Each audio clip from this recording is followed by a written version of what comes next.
Hello, नमस्ते, सत श्री अकाल, प्रणाम। दोस्तों, आप देख रहे हैं आपका अपना favourite YouTube channel new useful news. और साथियों, आज के इस वीडियो में हम आपको बता रहे हैं कि अब जियो को टक्कर देने आ रहा है वोडाफोन आइडिया और अब होंगे रिचार्ज सस्ते।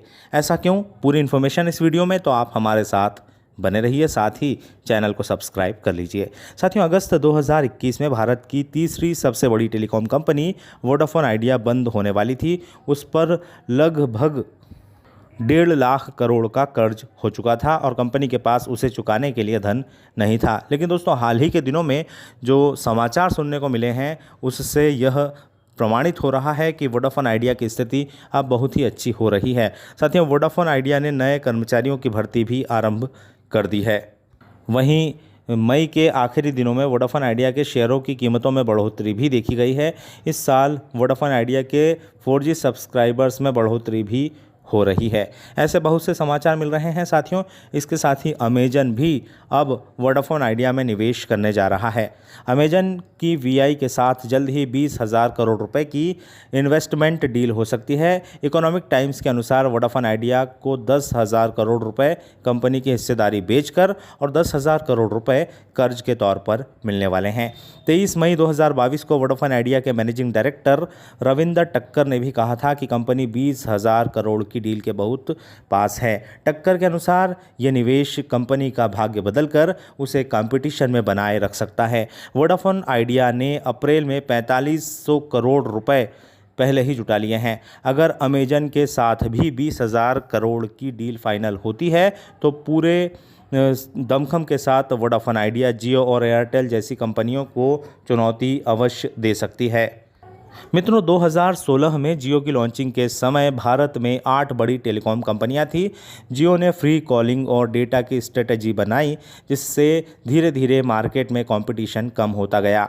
2017 में टेलीनॉर, 2018 में एयरसेल और 2019 में टाटा डोकोमो बंद हो गई। 2018 में वोडाफोन आइडिया मर्ज हो गई।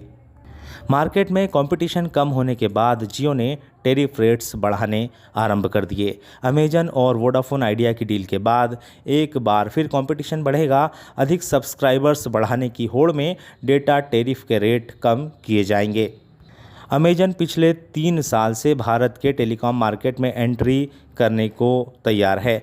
2020 में ये खबर आई थी कि भारतीय एयरटेल में अमेजन ने $2 अरब का निवेश करने का मन बनाया है। इसके बाद मामला ठंडे बस्ते में चला गया था। इस बीच गूगल और फेसबुक ने मुकेश अंबानी के रिलायंस जियो में $10.2 बिलियन का निवेश किया। इस वर्ष गूगल ने एयरटेल में भी $1 बिलियन के निवेश करने की बात कही है। दूसरी तरफ न वोडाफोन आइडिया में न किसी बड़ी टेक कंपनी का निवेश मिला और न ही अमेजन किसी इंडियन टेलीकॉम कंपनी में निवेश कर सकी। इस दौरान दोनों कंपनियों के बीच बातचीत होती रही। अगर अमेजन को भारत के बाज़ार में आना है तो वोडाफोन आइडिया ही सबसे सटीक विकल्प दिखाई देता है।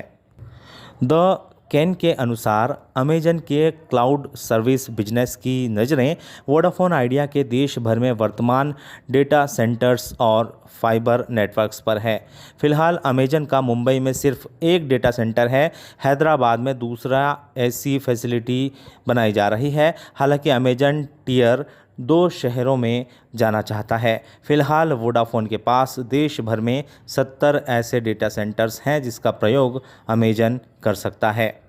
तो साथियों, यदि ऐसा होता है और जिसकी संभावना बिल्कुल लगती है क्योंकि समाचार पत्रों में भी आ चुका है, वहीं जो वोडाफोन आइडिया के मुख्य अधिकारी हैं उन्होंने भी ये कह दिया है कि ये डील होने वाली है। तो दोस्तों, यदि ऐसा हो जाता है तो निकट भविष्य में हमें काफ़ी सस्ते रिचार्ज प्लान मिल सकते हैं। हमारा जो रिचार्ज प्लान जो 2 से ढाई महीने का होता है वो लगभग 700 रुपये का हो रहा है। हो सकता है वह 100 से 150 रुपये या 200 रुपये कम हो जाए, क्योंकि वोडाफोन आइडिया और एयरटेल में टक्कर चलेगी और इस टक्कर का लाभ हमें होगा, इस कंपटीशन का लाभ हमें होगा और हमें सस्ते में रिचार्ज मिल सकेंगे। आपको यह समाचार कैसा लगा है कमेंट करके अवश्य बताइएगा। साथ ही हमारे चैनल को सब्सक्राइब भी कर लीजिएगा। आप सभी स्वस्थ रहें, मस्त रहें, तंदुरुस्त रहें। जय हिंद, जय भारत, भारत माता की जय, वंदे मातरम।